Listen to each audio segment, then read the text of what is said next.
Hello नमस्कार दोस्तों, आज हम फिर से गवर्नर जनरल का पद लेकर आए हैं। आज हम लोग देखेंगे लॉर्ड कैनिंग। लॉर्ड कैनिंग देखेंगे। लॉर्ड कैनिंग के बारे में बताएंगे। भारत का जो गवर्नर जनरल बनकर भारत का प्रथम वायसराय जो बनकर आया लॉर्ड कैनिंग, और भारत का प्रथम वायसराय और भारत का अंतिम गवर्नर जनरल बना था। कौन बना था? Lord Canning. ठीक है, लॉर्ड कैनिंग कहा जाता है कि अपने शासनकाल में, जब ये इसका शासनकाल चल रहा था, तब भारतीयों के खिलाफ एक आंदोलन चलाया गया था 1857 की क्रांति, जो बहुत ऐतिहासिक क्रांति रहा था। 1857 की क्रांति 1857 की क्रांति लॉर्ड कैनिंग के कार्यकाल में ही इसकी शुरुआत हुई थी। 1857 की क्रांति, बाद में इस क्रांति को, इसी के काल में इलाहाबाद की संधि के तहत इस क्रांति को समाप्त, ईस्ट इंडिया को समाप्त कर दिया गया। इलाहाबाद संधि के तहत, इलाहाबाद संधि के तहत ईस्ट इंडिया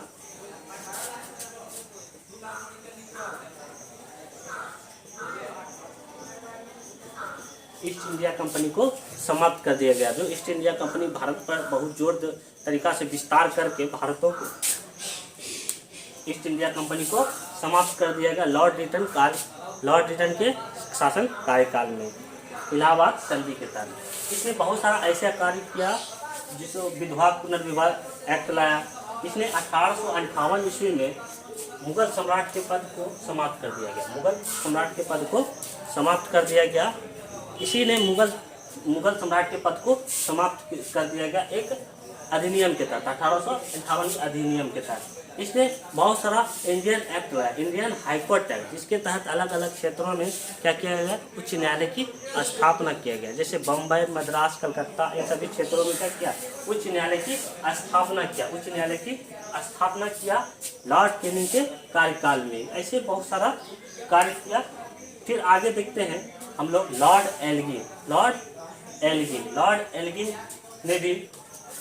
एल्गिन के कार्य में कुछ ऐसा हुआ नहीं था, बस एक बहुत जोर एक आंदोलन चला था, वहाबी आंदोलन, जो अंग्रेजों के खिलाफ था, जिसका केंद्र पटना को बनाया गया था। इस आंदोलन केंद्र को पटना को बनाया गया था। इसके बाद इसकी मृत्यु हो गई थी 1863 में लॉर्ड एल्गिन की बाद में क्या हो गई थी?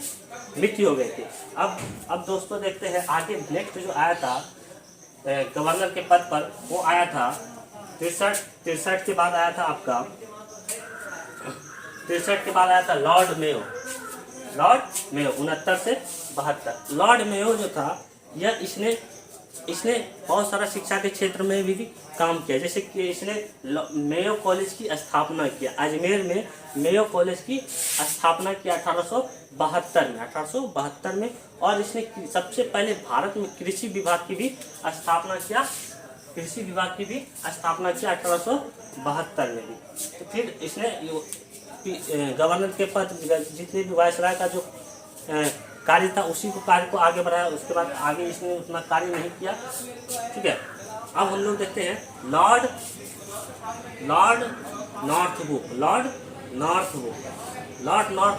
72 से 76 रहा था। ये भी इतना अच्छा कोई कार्य नहीं किया था।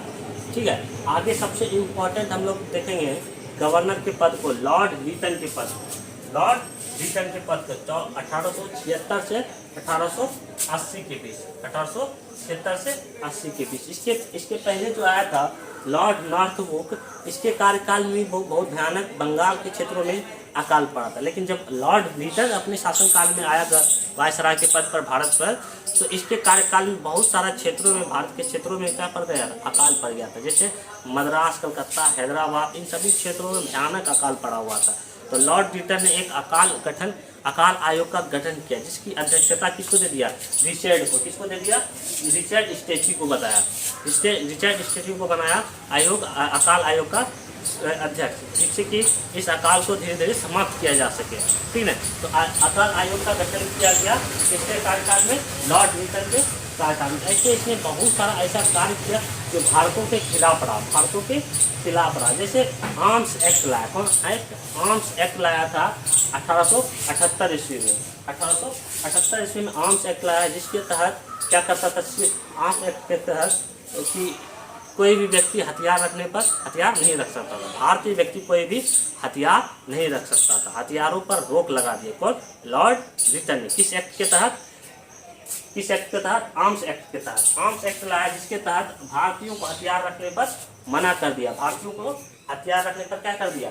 मना कर दिया गया कि हथियार नहीं रखिएगा। फिर 1878 ईस्वी में एक सिविल सेवा परीक्षा होता था। इससे पहले भी होता था, बताए थे कि सिविल सेवा परीक्षा का प्रवेश जो होता था 21 वर्ष था, लेकिन इसने क्या किया?